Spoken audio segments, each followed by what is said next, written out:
Shock आहे. इतकं बोलून गेली सिंचना त्या दिवशी, सिद्धू तुला रात्री, भावना तुला बोलून गेला हरीश एवढं काय काय, पण एका शब्दाने, चकार शब्दाने बोलला नाही तो. शॉक बसलाय कम्प्लिटली. आपलाच भाऊ, आपलीच बहीण आपल्यापासून इतकं मोठं सत्य लपवते. आणि लक्ष्मी म्हटली काय बोलते सरी, अरे एवढी मोठी गोष्ट तुला सांगावशी वाटली नाही, एकदम असं नाही का घेतला इतका अचानक, कोणाला न सांगता, काही न कळवता. सिंचना म्हटलं नाही तर काय करणार होता आई. सिंचना बोलली तलवार की जुबान, जाणून चौरीचे कार्यक्रम तुम्हाला बोलवायचं वाटलं नाही. हा, कोणी एका शब्दाने मला सांगितलं. लक्ष्मी म्हणते काय करते सिंचना, का तुला फोन करून बोलायला नाही का मी, कधी आई कधी. सिंचना बोलते कार्यक्रम संपत आल्यावर असा अपमान असेल तर त्या घरात राहणार नाही मी. आणि तसंही माझे पप्पा हरीशला फायनान्शियल हेल्प करतात, त्यामुळे तिने इतरांना बेटर होईल. शॉक. सिद्धू भावनाला धक्का बसलाय. पैसा महत्वाचा दिसतोय सिंचनाला. सिंचना की जुबा बोल रहा है हरीश, मुंह बंद रख के.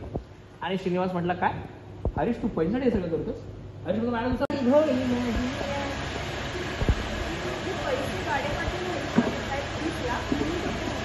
हो गया आपका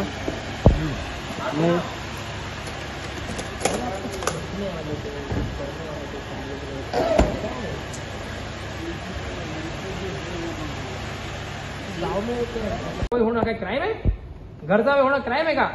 त्याचं नाही, अजिबात नाही. हे बघ लग्न झाल्यानंतर मुलीच्या सासऱ्याने राहायचं की मुलाच्या हा सुद्धा तुझा निर्णय हरीश, त्यात आम्ही नाही मध्ये पडणार.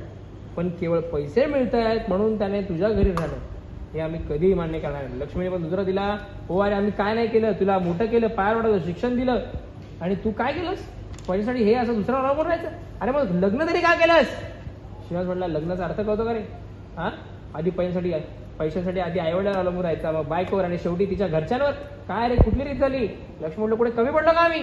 लक्ष्मी आणि श्रीनिवास त्याला ताडताड बोलतायत. लक्ष्मीचा आकाड तांडव दिसतोय, डोळ्यात पाणी दिसतंय.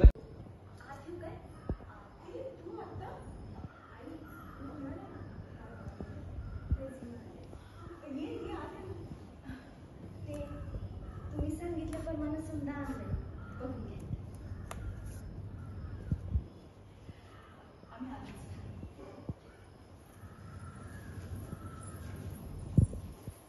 कर कॅमेरा इधर लाव.